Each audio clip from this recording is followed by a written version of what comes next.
Got it recording. You ready? Yeah. Yeah, so the house that used to be in the woods over by my mom's, where I grew up, the people who lived in that house died in the early 1900s. And since they had no children and everything, and apparently the house was paid for or whatever, back then, you know, if you died and left it to nobody and the state didn't take it over, it just sat there until it rotted. And so when we moved in, and we were, as kids, you know, kids can hear things that grown-ups can't. And we used to hear all kinds of partying and stuff going on over there. And we would go in the living room, and it would be at nighttime when we went to bed. And our bedroom was closest to the window that faced where that house would be in the woods. That we did not know at the time that there was a house in the woods, because it was completely grown up.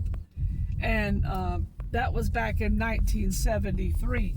What did the places look like? It was a single, you know, house. In other words, it didn't have a second floor or nothing. It had a porch on the front of it. And so when you walked into the house, you would literally walk in the front door, and you would be in the living room. Then you'd go straight, and you was in the kitchen. And then you would go right out the back door. So you could literally open up the front door and the back door and see clean through that house. They were called shotgun houses.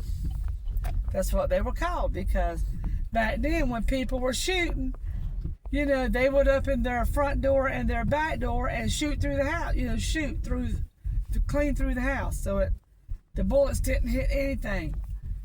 So anyway, and we would go over there every week when we finally figured out that that house was there. And in the summertime, it would be growing strawberries upside the house, blackberries, blueberries. I mean, and they were always the sweetest kind of berries. And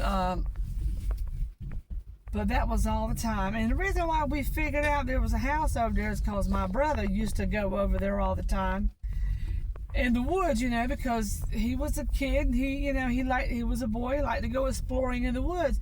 He kept coming back with all kinds of old-timey tools and things like that, and bottles and Pepsi bottles and stuff.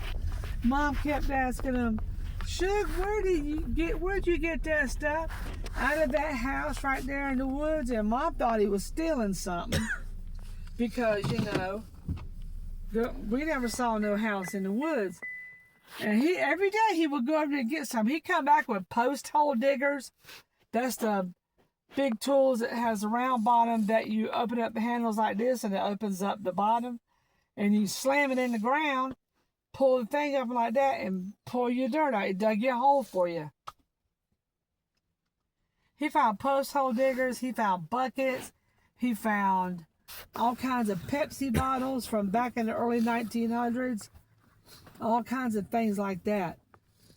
And so one day Mom said, "Shug, you need to take me over there because I want to find out where you're getting this stuff. And you better be telling me the truth, because if you're not, I'm going to whoop you."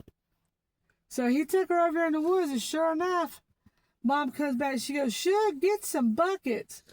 I said, "Why? What is it?" She goes, "You are not going to believe this." And so I got some buckets and stuff, and we went over there, and that house was completely covered with strawberries, blueberries, blackberries, growing all up the side of the house. And oh my gosh. So we did that for a couple of years until somebody, the Bankses, bought that land and had that house tore down.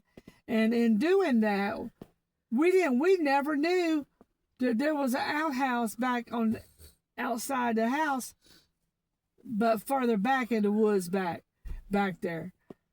Until they started clearing that land off and got to the house, started tearing the house down and get to the backyard and find out there was an outhouse back there.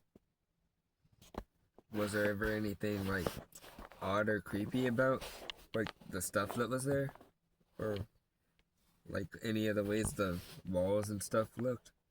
No, but it just looked like what it looked like is that they left and went somewhere, and everything in the house was exactly as they left it.